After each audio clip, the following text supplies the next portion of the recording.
Moments after Mayuri's death, Suzuha rushes into the lab and creates a distraction, allowing Kurisu to use the time leap machine to send Rintaro back in time to 5 p.m. the same day. Rintaro drives everyone out of the lab before frantically searching for Mayuri, during which he receives a call from Kurisu, who deduces that he made a time leap.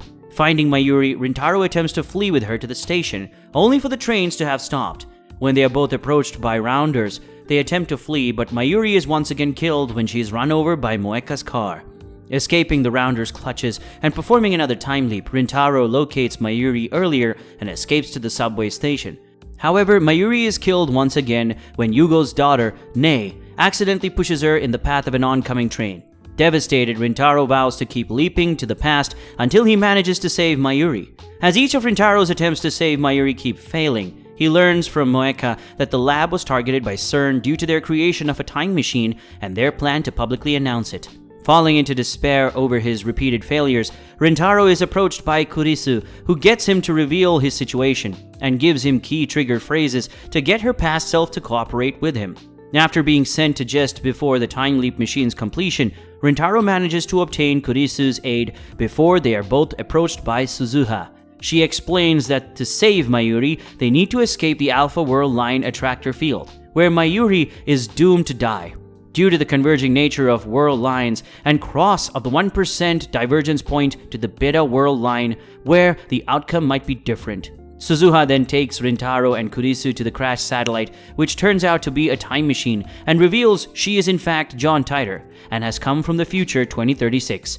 Suzuha explains how CERN was able to build a time machine and use it to create a totalitarian world in 2036, stating that she had originally planned to travel to 1975 to acquire an IBM 5100, but made a detour to the year 2010 to look for her father. When she tries to start the time machine, she discovers it has broken down, which Rintaro realizes was a result of the storm on the night he stopped her from leaving. Leaping 2 days before the completion of the time leap machine, Rintaro gathers the lab members to inform them of the situation, while Dado is tasked with fixing Suzuha's time machine. Mayuri suggests that everyone who helps Suzuha find her father using a pin badge he gave her as a clue. Suzuha also gives Rintaro a device called the divergence meter, which keeps track of the magnitude of differences between world lines and tells him about how he founded the resistance against CERN in the future. After spending the day searching for Suzuha's father, Rintaro is thanked by Suzuha before receiving a lead on Suzuha's father from a badge maker. Unable to get much information about the badge maker's client, Rintaro decides to leap back in time to comfort the client in question, only to find it was Daru who wanted to make a fake badge to cheer Suzuha up. Daru then reveals that Suzuha's time machine is only able to travel backward in time, meaning they won't be able to see her again once she leaves. As the repairs to the time machine are completed, Mayuri deduces from the time machine's name that Suzuha's father is actually Daru. After a short reunion, Suzuha travels back to 1975, though Rintaro notices the divergence meter's reading was not changed. A few hours later, Yugo delivers a letter written by Suzuha in the year 2000, revealing she had committed suicide a year later. In the letter, Suzuha laments that she had failed her mission, as the damages to the time machine caused her to crash and lose her memories for 24 years. Blaming himself for stopping Suzuha on the night of the storm that damaged the time machine, Rintaro sends a D-mail that stops him from following Suzuha, letting her use the time machine before it was damaged, but making her forget meeting her father. Speaking with Yugo again in the New World Line, Rintaro learns that Suzuha had died of illness instead, and receives her divergence meter, which is now showing a different value. Despite the change in divergence, Mayuri's death still takes place, albeit a day later than the previous world line. Kurisu theorizes that since negating Rintaro's D-mail stopping Suzuha delayed the attack, undoing the effects of the other D-mails could bring them back to the world line where they have an IBM 5100, allowing them to hack into CERN and delete the records that set them on their trail. Rintaro starts by trying to figure out how to reverse Faris's D-mail. After helping her evade a rival gang of Rainet players, Rintaro takes Faris to the place where her maid cafe used to be, and tells her about the way Akihabara was. This causes Faris to recall some of her memories from the world line and the D-mail she sent. A fake ransom note which prevented her father from boarding a plane fated to crash. The rival gang catches up to them, but they are rescued by the arrival of Faris's father. Speaking to him, Rintaro learns that he was forced to sell the IBN 5100. He had to pay for the fake kidnapping ransom. After accepting the reality of her father's death, Faris agrees to send a D-mail cancelling out her previous one, turning Akihabara back into a Mohub. The IBN 5100, however, remains out of Rintaro's reach. Rintaro tells Luca about how she used to be a male and urges her to reverse the D-mail responsible to change Mayuri's fate. While she initially doesn't believe him, she later agrees to do so on the condition that Rintaro takes her on a date. Despite Kurisu and Daru's advice on dating, Rintaro and Luca spend their date together in an awkward conversation. Like Faris, Luca eventually recalls the previous world line where she was a male, distressing her as a return to it would prevent her from pursuing her feelings for Rintaro. Before sending the D-mail that would negate Luca's first one, Rintaro realizes that the reason they did not enjoy their date was that he was trying to be someone he was not. As a result, Rintaro returns to the shrine and spends the rest of the day training with Luca like they used to. With their relationship repaired, Rintaro sends the D-mail moving back to a world line where Luca is a boy, leaving the next D-mail to be reversed, Moeka's.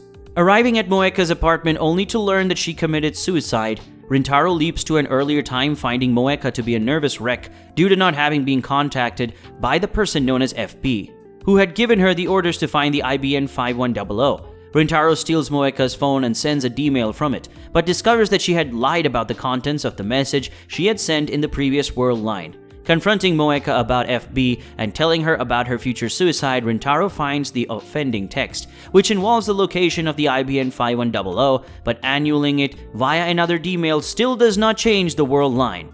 As Okabe realizes he needs to send a D-mail from FB's phone to convince her past self to follow its instructions, Moeka feels betrayed by FB for not contacting her, tells him where to find the IBN 5100. Despite Okabe knowing the location of the IBN 5100, Kurisu advises against trying to steal it, instead suggesting that he stake out the location to find FB, with Moeka deciding to join him.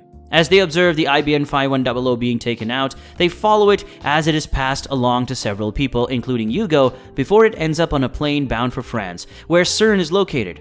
Rintaro, Moeka, and Kurisu go to confront Yugo, who reveals himself to be FB, and a rounder who was forced to do CERN's bidding to prevent harm from befalling Nei. Following the code of the rounders for those who fail their mission, Yugo kills Moeka before taking his own life. Rintaro then uses Yugo's cell phone to finally cancel out Moeka's D-mail, returning to a world line where both Moeka and Yugo are still alive and the IBN 5100 is once again in their possession. As Rintaro gets Daru to hack into the CERN network to erase the data they have on them, he comes to the sudden realization that by doing so, he would have to return to a world line where Kurisu is dead. Not wanting to move to a world line where Kurisu dies, Rintaro decides against the hacking. Too afraid to tell Kurisu the reason behind his change of plans, Rintaro accompanies Mayuri to a comic market, trying to think of a way he can save her without sacrificing Kurisu. As a car appears during Mayuri's fated time to die, Rintaro attempts to change destiny by letting the car hit him instead, but Mayuri pushes him out of the way and dies in his place. After he leaps back in time, Kurisu has Rintaro reveal to her that she dies in a Beta world line.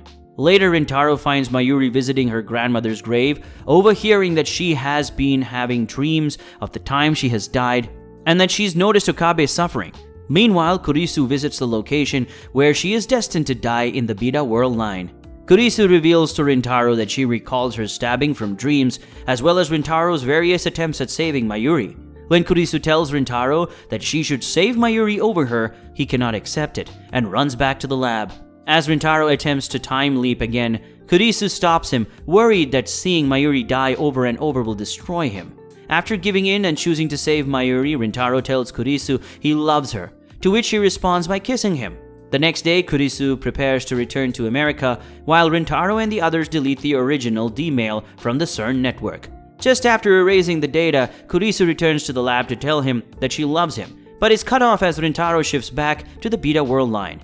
Sometime after getting rid of the phone wave, Rintaro receives a call from an alternative, Suzuha, telling him she needs his help to prevent World War III. Suzuha explains that her mission is to prevent Kurisu's death and enter a world line known as Steins Gate, in which World War III never happened. Wanting to save Kurisu, Rintaro travels to the past with Suzuha in her time machine, arriving before Kurisu's death, witnessing events unfold as they did.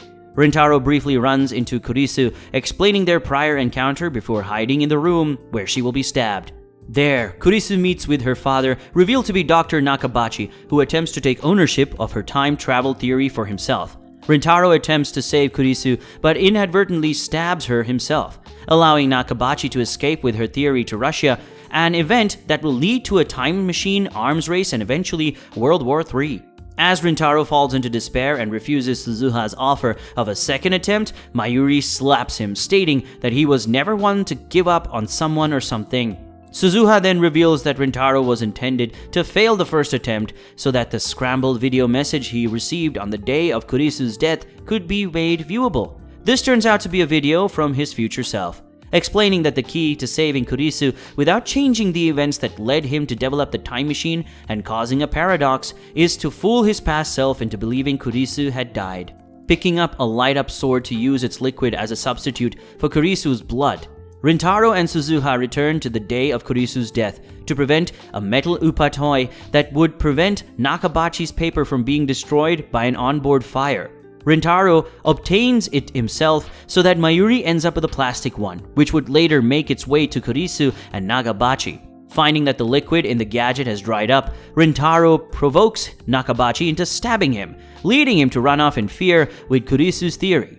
After knocking Kurisu out with a taser, Rintaro uses his own blood from his stab wound to recreate the scene he originally saw, fooling his past self and sending him on his time-hopping journey. As Rintaro returns to the present, Suzuha gives her thanks before she disappears, as she does not exist yet in the Steins Gate world line. After recovering from his wounds, Rintaro starts giving out badges to the lab members he recruited in other world lines, saving one for Suzuha, who will be born in 7 years. Later, while walking in the streets of Akihabara, Rintaro has a chance to encounter with Kurisu, who appears to have retained some memories of the other world lines. And that's the end of the video. Let me know what you think down in the comments section below. Don't forget to smash that like and subscribe button while you're here. And as always, I will see you in the next video.